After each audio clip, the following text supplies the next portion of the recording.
Guys, welcome back to my channel. आज की video में हम पढ़ेंगे कुशन डायनेस्टी, जिन्हें यूज़ेही और टोकैरियंस भी कहते हैं। तो हमने कल की वीडियो में पढ़ा था कि जो फॉरेन इन्वेजन्स हुई थी इंडिया में, 4 तरह के फॉरेन इन्वेडर्स आए थे। एक आए थे इंडो ग्रीक, दूसरे आए थे शाका, और आए थे पर्थियान, और लास्ट आए थे कुशन। तो कल हमने इंडो ग्रीक, शाका और पर्थियान पढ़ लिया था। आज हम कुशन पढ़ेंगे।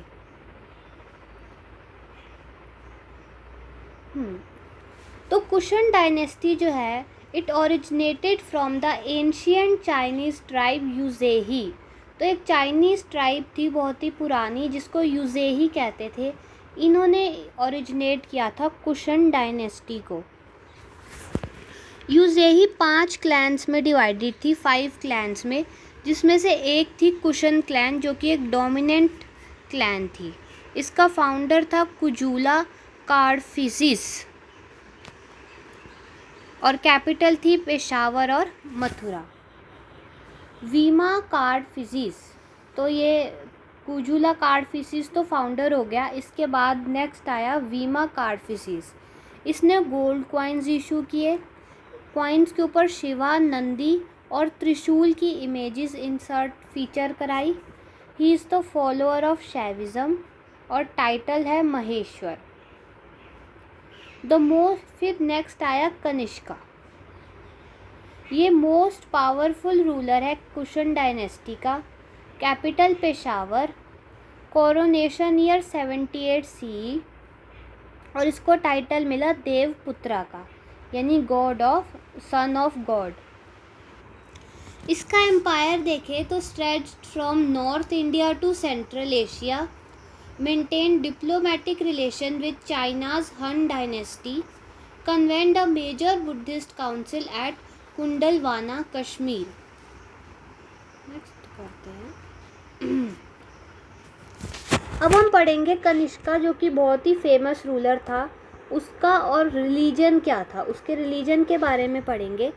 तो ये he was the follower of Mahayana branch of Buddhism, यानी बुद्धिज़्म का फॉलोअर था। Organised 4th Buddhist council at Kundalvana, Kashmir. तो काउंसिल पे उस समय चेयरमैन कौन था, ये प्रेसिडेंट कौन था बुद्धिज़्म का, Vasumitra. Clear distinction between Hinayana and Mahayana branches of Buddhism. तो इस काउंसिल के बाद जो बुद्धिज़्म के 2 ब्रांचेस है, एक हिनयाना और एक महायाना, उन दोनों के क्लियर डिस्टिंक्शन के बारे में पता चलता है। Under Mahayana tradition 2 main art styles, Gandhara style और मथुरा स्टाइल, ये हमें देखने को मिलते हैं। तो स्कल्पचर के स्टाइल्स कौन से हैं, गंधारा और मथुरा। अब इन दोनों के बीच का डिफरेंस देखते हैं कि गंधारा स्टाइल क्या होता है और मथुरा स्टाइल क्या होता है। जो गंधारा स्टाइल है, ये एक इंडो ग्रीक स्टाइल है, ग्रेसो रोमन आर्ट है। तो ये क्या है, ग्रेसो रोमन आर्ट है। इसका मेन सेंटर गंधारा में है, जो कि पाकिस्तान एंड अफ़गानिस्तान के अंडर है।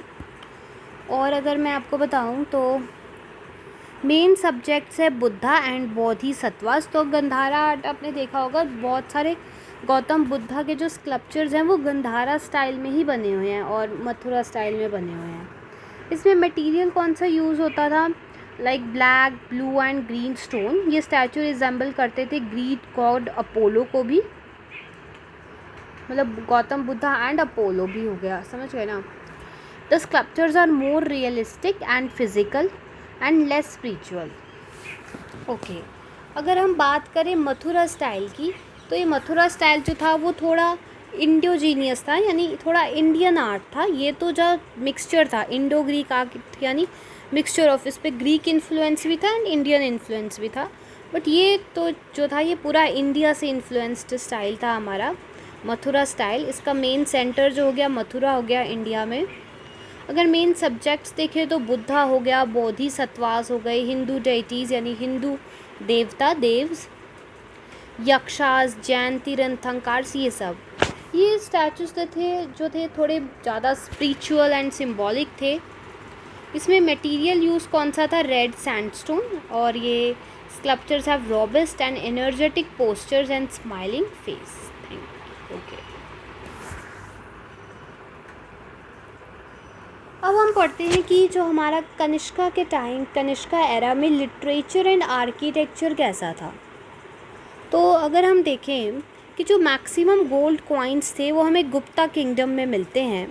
सो circulation of the finest pure gold coins, लेकिन मतलब गोल्ड कॉइन्स मैक्सिमम नंबर में तो गुप्ता किंगडम में मिल रहे हैं, पर जो फाइनेस्ट प्योर गोल्ड कॉइन्स थे उसकी सर्कुलेशन इस पीरियड, इस एरा, कनिष्का एरा के अंडर हुई थी।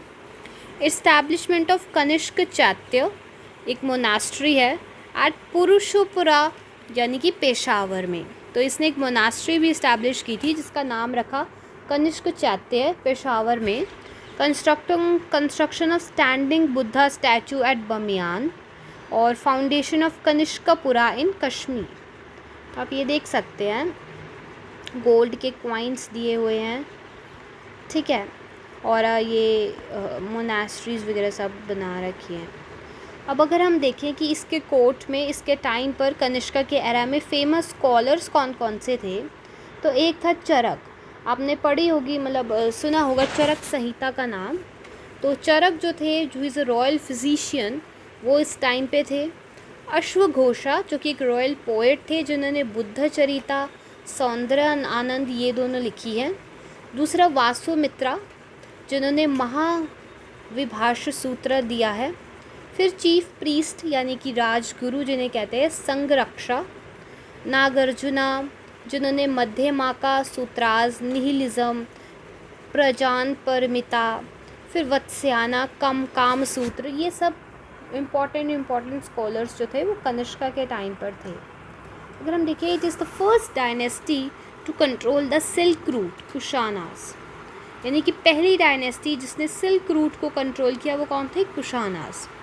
Highest circulation of coins during this time is copper coins. And last ruler कौन था इस डायनेस्टी का, वासुदेव।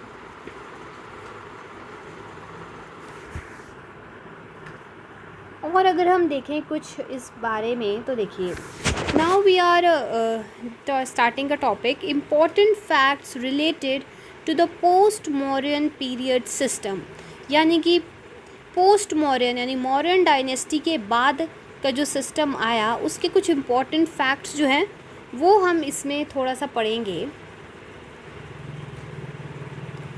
तो देखिए पहला फैक्ट क्या कह रहा है, ये कह रहा है इन द कुशन पीरियड, जिसको अभी हमने पढ़ा, construction of brick wells began, यानी कि ईंटों के कुएं बनना शुरू हो गया था। Indicating the development of systematic water management system during that time, यानी कि अब वाटर मैनेजमेंट एकदम सिस्टमैटिक हो गया। क्यों? क्योंकि अब ईंटों के कुएं वगैरह बनाना शुरू कर दिया था।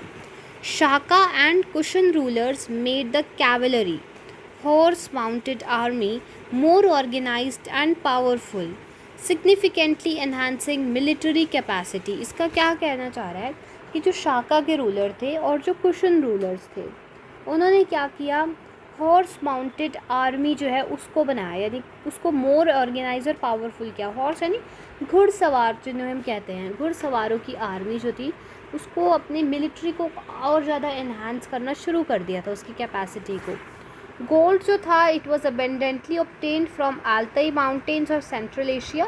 तो गोल्ड हमें मिलने लग गया था आल्ताई माउंटेन्स सेंट्रल एशिया के, जो कि बहुत ज़्यादा यूज़ किया गया कुशन रूलर्स के to mint the gold coins. Gold coins बनाने के लिए कुशन रूलर्स ने इसे काफ़ी ज़्यादा इस्तेमाल किया। और दूसरा क्या हुआ था, जो चाइल्ड मैरिज थी अब वो इंडिया में प्रेवलेंट हो गई थी, यानी होने लगी थी। अक्सर हमें चाइल्ड मैरिज देखने को मिलती थी। प्रेवलेंट का मतलब ये हो गया कुशन पीरियड के दौरान, वे जो कि हमें रिफ्लेक्ट करता है कि अब सोशल स्ट्रक्चर में थोड़ा चेंज हो गया था।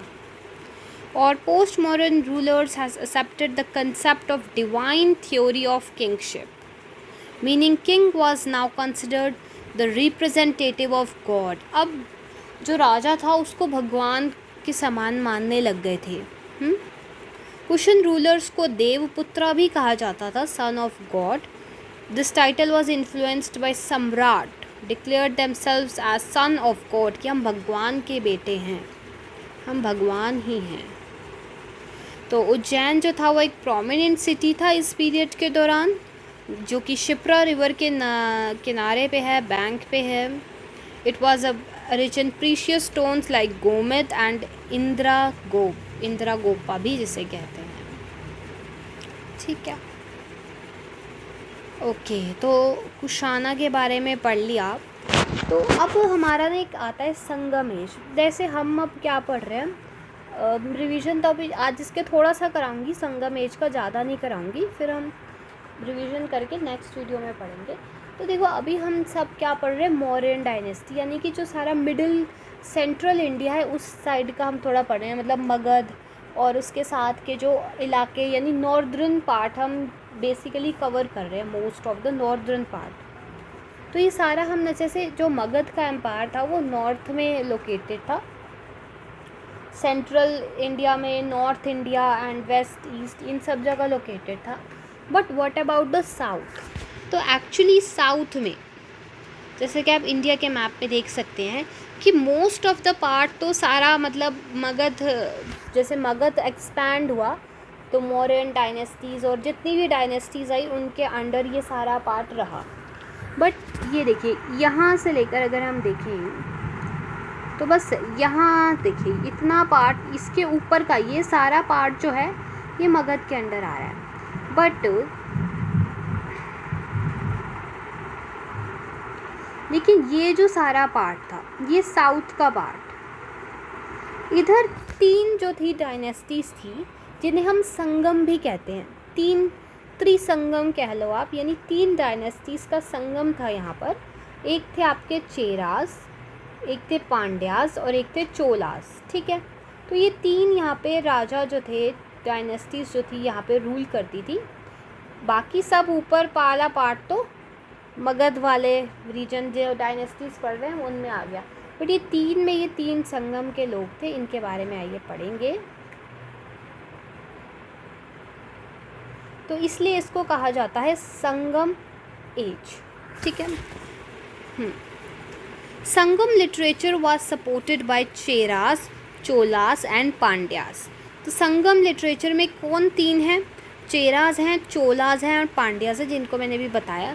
चेरास को कह देते हैं बो एंड एरो, चोलास म्हणजे टाइगर एंड पांड्यास यानी फिश, इनको ये टाइटल मिले हुए हैं। तो ये क्या कह रहा है कि संगम क्या होता है? संगम का मतलब इन्होंने बताया है अ काउंसिल और असेंबली ऑफ तमिल पोएट्स और राइटर्स। तमिल पोएट्स और राइटर्स की जो काउंसिल है उसको संगम कहते हैं। तो देखिए क्या है ये, तो 3 Sangam assemblies were held under the protection of Pandya rulers. Sangam literature is divided into 9 sections, खंड्स। तो ये कह रहा है कि पांड्या रूलर्स के अंडर प्रोटेक्शन में 3 संगम असेंबलीज बिठाई गई थी। संगम यानी कि the council of the poets of Tamil. ठीक है, और संगम लिटरेचर को 9 सेक्शंस में, 9 सेक्शंस में डिवाइड किया गया था। अब अगर हम संगम असेंबलीज़ की डिटेल कुछ पढ़ें तो देखिए 3 संगम हुई हैं, इनको पढ़ते हैं। 3 संगम हुई है, फर्स्ट, सेकंड एंड थर्ड। पहली हुई मदुरई में, दूसरी हुई कपाड़ापुरम एंड फिर तीसरी भी मदुरई में हुई। ये this also submerged in the sea, ये भी सबमर्ज हो गई, ये नहीं हुई। अच्छा, पहली संगम के टाइम प्रेसिडेंट कौन था? फर्स्ट संगम का अगस्त्य, सेकंड का भी अगस्त्य था, थर्ड का था एक सेकेंड, नकीरर। ठीक है, और इम्पॉर्टेंट जो वर्क्स कंपाइल हुए तो कुछ लिटरेचर्स के नाम हैं जिन्हें आप याद करने की कोशिश कर सकते हैं। जैसे पहली संगम मदुरई में जो हुई थी अगस्त्य के अंडर, उसमें जो वर्क्स हुए थे वो हुए अगात्यम, परिपदल, मदुरई, मुडुकुरुक्कु, कलातुरई अवीरो। ठीक है, अब इनमें से कोई भी अवेलेबल नहीं है क्योंकि ऐसा माना जाता है कि ये सारे जो हैं सी के अंदर सबमर्ज हो गई, सारी जो हमारी लिटरेचर थी। उसके बाद सेकंड संगम में आता है तोलाकाप्यम, जो कि तमिल ग्रामर है, इसके ऑथर हैं तोलाकाप्यर। नेक्स्ट थर्ड संगम में आता है इतुथोगई, पथुपतु, नक्कीरर, एनकुनुरुरु, परिपदल, कालीथोगाई, कुरुनथोगाई, पुरनानोरु, तिरुमुगुरपालाई। थोड़ा बहुत देख लेना, याद हो जाए तो। और इलांगो अदीगल, सिलापदिकरम। अब कुछ इम्पोर्टेंट पॉइंट्स देख लेते हैं, जैसे कि इसमें लिखा है कि Agastya Rishi is credited with spreading Aryan culture to south India. तो हमने देखा कि पहली जो संगम काउंसिल थी वो अगस्त्य ऋषि के अंडर ही हुई थी, तो इनको क्रेडिट मिलता है आर्यन कल्चर को साउथ इंडिया में भी स्प्रेड करने का। और जो पहला हमारा फर्स्ट तमिल टेक्स्ट है अगात्यम, ये भी माना जाता है कि अगस्त्य ने ही कंपोज किया था। फिर तोलाक्केपियम, इसके कंपोज़र हो गए आपके Tolkappiyar. Literature from the third Sangam is compiled into 8 anthologies called Ettuthogai. So जो थर्ड संगम में हमने एक पढ़ी थी लिटरेचर इट्टूथोगई, तो ये जो थी आपकी, it was compiled in 8 anthologies. उसके बाद the rise of Brahmins in Tamil Nadu occurred during the Sangam period, they became the most respected class. तो संगम के टाइम ही ब्राह्मण्स भी कभी राइज हुआ, और ब्राह्मण्स के बाद the Vellalar caste held the high status in Sangam society, जिनका मेन ऑक्यूपेशन था एग्रीकल्चर, और मर्चेंट क्लास जो है उनको वनीगर्स कहा जाता था। उसके बाद मैं आपको इतना पढ़ा देती हूँ, फिर गुप्ता एम्पायर हम नेक्स्ट क्लास में पढ़ेंगे। संगम पढ़ लीजिए।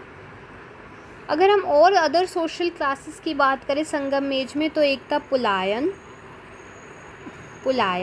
जो कि एक ट्राइबल कम्युनिटी थी, जिनका काम था मैट वीविंग या फिर एनिमल हस्बेंड्री। दूसरा था एनेयर, जो हंटिंग करते थे, शिकार करते थे। फिर एक हो गया मलवार, इस कम्युनिटी का एसोसिएशन किससे था, लूटिंग और रॉबरी, यानी चोरी चकारी जो करते थे उनको मलावार कहते थे। मालवार यानी माल के ऊपर वार कर दिया, लूट लिया। तो मोस्ट कॉमन इरिगेशन मेथड जो था वो कैनाल्स था। और संगम लिटरेचर के अकॉर्डिंग जो women of the fishing community primarily engaged in agriculture and were called कवीरी सियार। तो ऐसा माना जाता है कि फ़िशिंग कम्युनिटी की जो वुमेन थी, फ़िशिंग कम्युनिटी डजंट मीन कि वो फ़िशिंग ही करती हैं, वो ज़्यादातर एग्रीकल्चर में सहयोग देती थी, एंगेज होती थी, और उन्हें कवीरी सियार भी कहते थे। और जो पांड्या किंग्स थे, दे रोम के साथ ट्रेड करते थे from Arikamedu port, an important Chola port in southern India. और 1945 में क्या हुआ, लार्ज रोमन फैक्ट्री के रिमेन्स डिस्कवर हुए थे। It is believed one of the mouths of the river Nile had a underground channel built in by Indian engineers. Tamil Nadu, जो कि ancient god of Murugan, was later known as Subramanyam. ठीक है, अब मैं आपको एक बार रिवीजन करा देती हूँ कि आज की हमने क्या क्या पढ़ा है आज के लेक्चर में।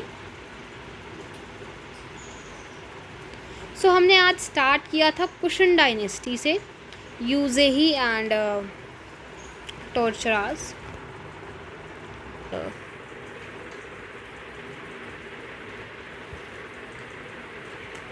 एक minute, I think video pause रह गई और मैंने पढ़ा दिया, कोई बात नहीं, मैं दोबारा बता देती हूँ कि हमने आज की वीडियो में पढ़ा है कुशन डायनेस्टी। तो कुशन डायनेस्टी में हमने ये पढ़ा कि कुशन जो थे वो कुशन कहाँ से ओरिजिनेट हुए थे। They were originated from the ancient Chinese tribe Yuezhi. इस यूज़ेही जो है 5 क्लैंस में डिवाइडेड थी, जिसमें से डोमिनेंट और मेन ट्राइब एक कुशन क्लैन थी। कुशन क्लैन का फाउंडर था कुजूला कार्डफिसीज़, कैपिटल थी पेशावर और मथुरा। और जो अपना कुजूला कार्डफिसीज़ है उसका ही एक एंसेस्टर वीमा कार्डफिसीज़, इसने इशू किए गोल्ड कॉइन्स इंडिया में। कॉइन्स के ऊपर शिव, नंदी और त्रिशूल की इमेजेस फीचर कराई। शैविज़म को फॉलो करता था, इसे टाइटल मिला महेश्वर का। फिर हमारा नेक्स्ट पावरफुल रूलर आया कनिष्का। ये बहुत ही पावरफुल रूलर था कुशन डायनेस्टी का। इसकी कैपिटल थी पेशावर। कॉर्नेशन हुई 78 CE में। इसको टाइटल मिला देवपुत्रा का। और इसने अपना एम्पायर नॉर्थ से सेंट्रल एशिया तक स्ट्रेच किया, काफ़ी अच्छे रिलेशंस बना के रखे चाइना के हन डायनेस्टी के साथ। और जो 4th बुद्धिस्ट काउंसिल है वो भी इसी के टाइम पे हुई थी इन कुंडलवाना कश्मीर।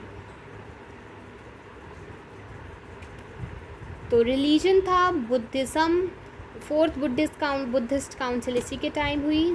काउंसिल का मिनिस्टर वासुमित्रा। इस काउंसिल में हमें क्लियर डिस्टिंक्शन मिलती है हिनयाना और महायाना जो ब्रांचेस है बुद्धिज़्म की, उनमें क्या डिफरेंस है उसके बारे में पता चलता है। और महायाना में 2 इम्पॉर्टेंट जो है स्कल्पचर के स्टाइल्स आते हैं, Gandhara style and Mathura style. अब क्या होते हैं ये दोनों तो देख लीजिए। गंधारा स्टाइल जो है it is influenced by Greek, Indo Greek, यानी इंडियन टच भी है, ग्रीक टच भी है, बट मथुरा आर्ट में सिर्फ इंडियन टच है। ग्रीक गंधारा आर्ट का मेन सेंटर है गंधारा, जो कि पाकिस्तान अफ़गानिस्तान में है, और इसका मेन सेंटर है मथुरा आर्ट का मथुरा। इसके मेन सब्जेक्ट बुद्धा बोधिसत्वास, इसके भी Buddha Bodhisattvas, Hindu deities, Jain Tirthankaras. This statue resemble Greek god Apollo. These friends resemble symbolic and spiritual. Material use black, blue and green stone, इसमें रेड सैंडस्टोन, ठीक है ना। तो यू कैन सी नेक्स्ट। उसके बाद अगर हम देखें तो मैक्सिमम गोल्ड कॉइन्स जो थे वो गुप्ता किंगडम के टाइम पे आए थे, बट जो फाइनेस्ट प्योर गोल्ड की सर्कुलेशन थी वो इसी टाइम पे हुई। इस्टेब्लिशमेंट ऑफ कनिष्क चैत्य, बुद्धा स्टैचू बनवाया, कनिष्कापुरम सिटी कश्मीर में इसको भी फाउंड किया। अगर इम्पोर्टेंट स्कॉलर्स पढ़ें तो चरक, अश्वघोषा, वासुमित्रा, संगरक्षा, नागार्जुना, वत्स्याना, ये सब इसी टाइम पे थे, कुशन्स के टाइम पर। अभी कुछ इम्पोर्टेंट फैक्ट्स थे पोस्ट मॉडर्न पीरियड के। पहला हमें ये बताता है कि जो कुशन पीरियड था इस टाइम ब्रिक वेल्स आ गई थी, यानी कि वाटर मैनेजमेंट जो था वो अच्छा हो गया था। दूसरा क्या कि अच्छे घुड़सवार आने लग गए थे, यानी मिलिट्री की कैपेसिटी को अब एनहांस कर रहे थे।